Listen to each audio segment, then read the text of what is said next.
ছাত্রদল আবার লাঠিয়াল বাহিনীর ভূমিকায় অবতীর্ণ হয় সেই প্রভোস্ট, সেই নির্যাতনকারী প্রভোস্ট, সেই অপরাধ যারা ঢাকতে চায় সেই প্রভিসিদের আবার নতুন করে ছাত্রলীগ যেভাবে গেস্ট রুম চালাতো, সিঙ্গেল গেস্ট রুম বলে আমরা যা জানতাম, ঠিক সেভাবে তার যে কর্মচারী, সেই কর্মচারী সহ একজন শিক্ষার্থীর উপরে যে ধরনের মানসিক এবং শারীরিক নির্যাতন চালিয়েছেন, সেটার প্রতিবাদে যখন শিক্ষার্থীরা সেই প্রভোস্টের পদত্যাগের দাবিতে আন্দোলন করে এবং সেই ঘটনার খুবই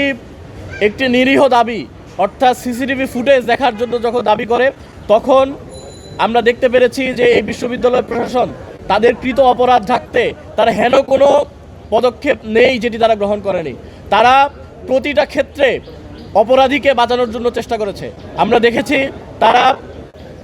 যে সিসিটিভি ফুটেজ সেটাকে গায়েব করার চেষ্টা করেছে। এখনো পর্যন্ত আমরা জানতে পারিনি যে সিসিটিভি ফুটেজ আসলে কি অবস্থায় আছে। আমরা জানি না সেই সিসিটিভি ফুটেজে তারা কি কারণে সিসিটিভি ফুটেজ তারা প্রকাশ করতে চাচ্ছে না। যদি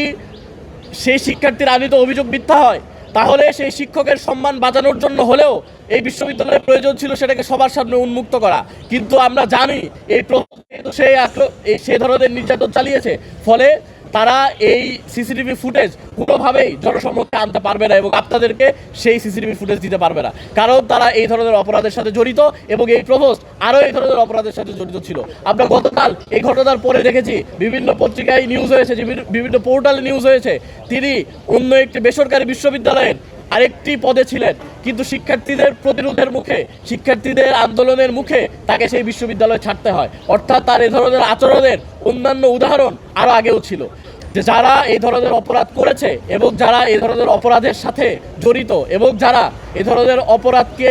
ঢেকে দিতে চায়, প্রত্যেকেই সমানভাবে দোষী। আমরা আবারও দেখেছি শুধুমাত্র এই অপরাধকে ঢাকতে চাওয়াই নয়, বরং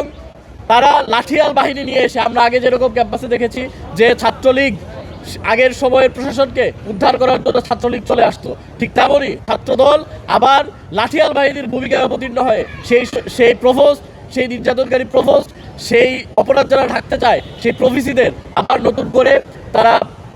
তাদের সেখান থেকে উদ্ধার করার জন্য এসেছিল। এবং শুধু উদ্ধার করতে এসে খাদ্য হয়নি, তারা সেখানে আন্দোলনকারী শিক্ষার্থী যারা ছিল তাদের প্রত্যেকের উপরে আক্রমণ চালায় এবং আক্রমণ চালানোর ফলে যারা নির্যাতিত হয়েছে তারা এখনো হসপিটালে ভর্তি।